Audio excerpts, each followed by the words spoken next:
in a world where gender equality is continuously explored and debated. In Islam, the status of a woman is regarded as incredibly high. There are several references in the Quran to the status of a woman in Jannah. Whether she is a family anchor, such as a mother, a doctor in the sacrificing front line, a teacher to post-generation, she will always play a global role that makes an enormous influential impact. She in Islam will guide you to see her under virtuous Islamic features.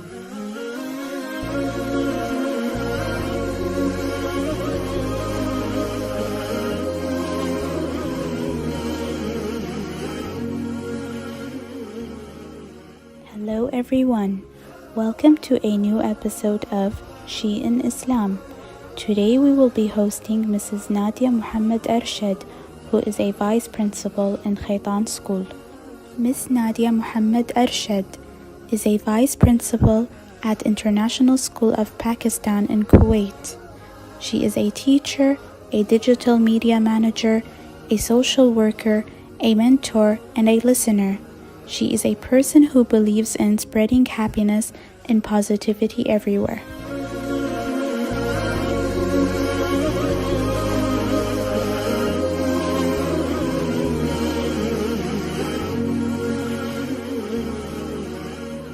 In my family, I have my parents, obviously, and we are 4 sisters and 1 brother. And I'm the second eldest in my family. And other than me, my youngest sister, she is, mashallah, doctor of medicine, and she's, mashallah, happily married. And other than me and my younger sister, my other 3 siblings, they are special need children. So this is my small family. We stay together, and we have all the Islamic values. We have taught our siblings also, the special need children also, the same things like we do. They know how to respect, they know how to say Bismillah, they know when to say Alhamdulillah, and they know how to greet. So this is my small family. See, being a teacher, it's not just being a teacher. You're not giving a bookish knowledge, or you're not just teaching the words which are in the book. Teacher is a very respectable profession, even in Islam. Like we know that it's the one who teaches and who learns Quran is the best. We know that. So being a teacher also, we have the privilege to teach and train the students in such a way, not only the bookish things, but the Islamic values as well.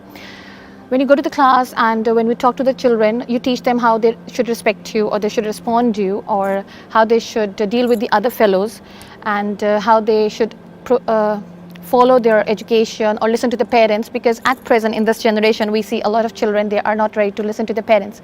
So being teachers, we have this opportunity to train them, to guide them, to bring them up in such a way that they learn how to respect their parents, they learn how to listen to them and obey them in a very positive way. So I think so.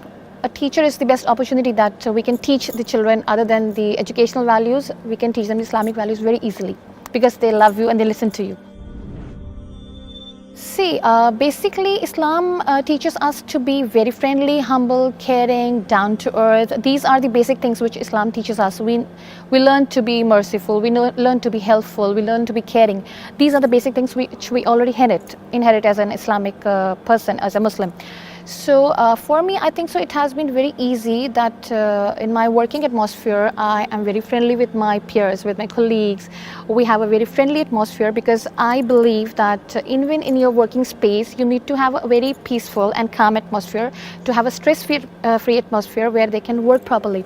So it's very easy for me, because maybe I have those factors in me inbuilt, and I just need to enhance those qualities so that everyone is very friendly and close to you.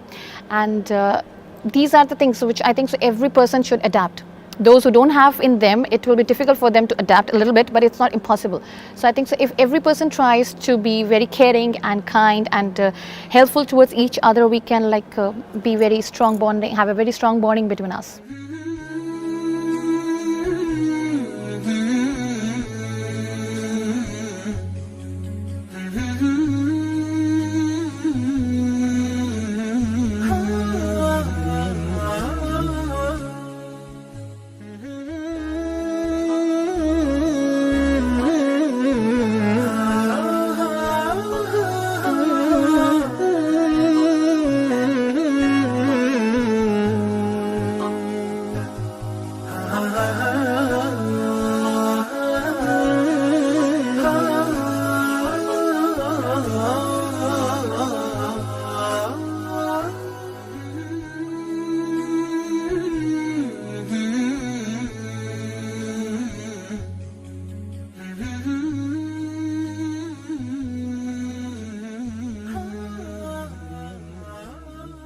I think so. Islam values women in every relation, whether she's a daughter, she starts as a daughter, she starts as a sister, and then gradually towards a wife, mother.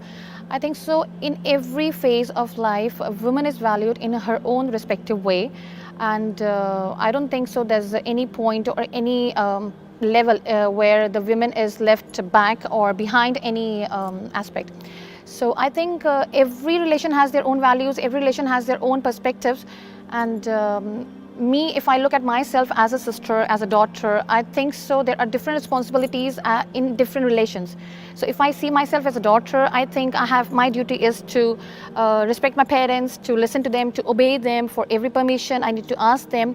And till now, even though I'm working as a vice principal, till now, if I have to renew my contract, I have to take permission from my parents. Although I know they don't refuse, although I know they trust me, they do everything for me. But still, I feel it's my duty as a daughter to take the permission from my parents that whether I should continue or not. And similarly, being daughter, like in our Islamic values, if we talk about as being Pakistani, it's like in our society, you can say, or in our culture, that girls are to be very protective in their families. So seeing that culture here also in Kuwait, because I'm into a lot of public dealing and I'm into such type of welfare work or whatsoever, I have my father with me along in all the ways, in all the things. The reason is that later on, gradually, I don't want people to point out anything at me or know about me or even assume about me that maybe she's doing something without the consent of her parents. So by now, alhamdulillah, everyone knows that my father is with me. That means that everything is with their consent, with the consent of my family, and they know everything and they have given me the permission for everything. So that's as a daughter. Now, if you come to as a sister, I feel, because I have special needs siblings, so I feel that I'm very kind and caring towards them. I'm helping my mom take care of their needs, of whatever requirements they have, because it's not easy for my mom just to manage the 3 kids which we have. So I'm being there as a sister. I love them. I care for them. They are very attached to me. So that's my responsibility as a sister. And if I talk about my duties towards my work, I think so. I'm a very dedicated worker. Towards my work, I have been very honest and fair, and I guess that's the result of my honesty that today I'm at this position as a vice principal. And even our director, Madam Nadia Al-Hufeiti, I would like to say the name, that she has been very kind and very caring, and she has been acknowledging my work in every part, in every field. So I feel these are the duties, and which if every woman she tries to understand her role as a person in different fields, she can do it very easily. Best character in Islam. See, there are many, mashallah, many idealistic ladies in Islam. We all already know that. The lady which I admire is Hazrat Khadija. We know that. But I would say there is one reference I would like to give about Bilqis Eidi. She's from Pakistan.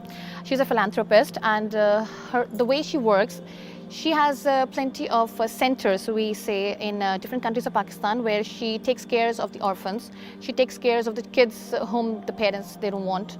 She takes care of the old people, like it's a kind of old house, old home for them. So she is the one who has been very down to earth, very humble people. She has been available. She's actually the wife of Abdul Sattar Eidi. So the whole family, they work in that way. So for me, I think so the way she's working, being very down to earth, very polite and very helpful for every person, I think so she's an example for every generation. But I would still suggest that my personal opinion is that if we follow even the footsteps of Hazrat Khadija, if we try, I think so every woman can, at least, if not all, we can adapt few things and we can try to bring ourselves out in a very proper way, in a very positive way. So I think so we can do that.